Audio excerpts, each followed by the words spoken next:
বিশ্বজুড়ে লাখো মুসলমানের লাব্বাইক আল্লাহুমা লাব্বাইক ধ্বনিতে আজ মুখরিত পবিত্র মক্কা নগরী। কিন্তু যুদ্ধবিধ্বস্ত গাজার হাজারো মানুষের কাছে এবারের হজ যেন এক অধরা স্বপ্ন। স্বামীর হাত ধরে পবিত্র কাবা শরীফ তাওয়াফ করবেন এমন স্বপ্ন নিয়ে হজের নিবন্ধন করেছিলেন ৬৪ বছর বয়সী নাজিয়া আবু লেহিয়া। লটারিতে নামও এসেছিল এই দম্পতির, কিন্তু ইসরায়েল হামাস যুদ্ধ বদলে দেয় সবকিছু।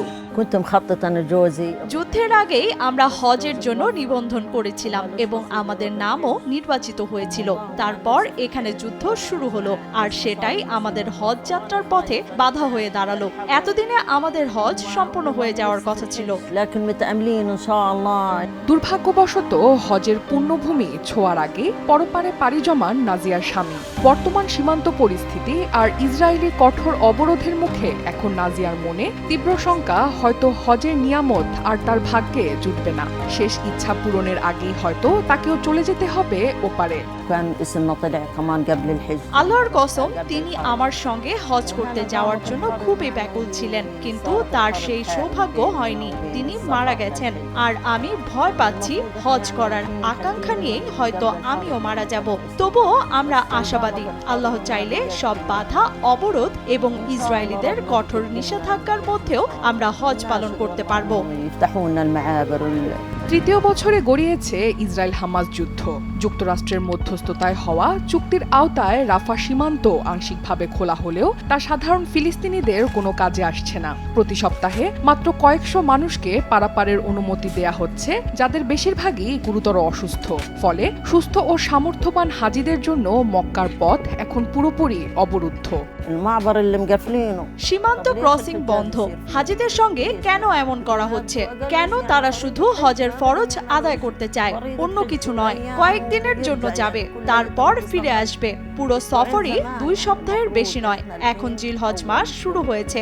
এই পবিত্র দিনগুলোতে আমাদেরও সেখানে থাকার কথা ছিল। যুদ্ধ শুরুর আগে প্রতি বছর অন্তত ৩,০০০ গাজাবাসী হজ পালন করতেন। অক্টোবরে বড় ধরনের লড়াই বন্ধে যুদ্ধবিরতি চুক্তি স্বাক্ষরের পর আবারও আশার আলো দেখেছিলেন অনেক ফিলিস্তিনি, কিন্তু চলাচলের ওপর কঠোর বিধিনিষেধ সেই আশাও ভেঙে দিয়েছে। গাজায় প্রবেশ ও বের হওয়া তদারককারী ইসরায়েলি সামরিক সংস্থা কোগাট জানিয়েছে, রাফা সীমান্ত দিয়ে কেবল মানবিক কারণেই যাতায়াতের অনুমতি মিলবে, যার চূড়ান্ত অনুমোদন দেয় ইসরায়েলি নিরাপত্তা সংস্থা।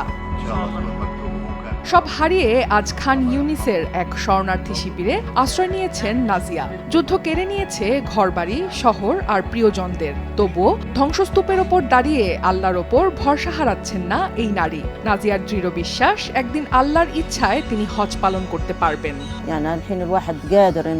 পূর্বাঞ্চলে আমাদের বাড়িঘরের কোনো চিহ্নই নেই। তারা পুরো পূর্বাঞ্চল ধ্বংস করে দিয়েছে, আর আমরা সেখানে যেতে পারিনি।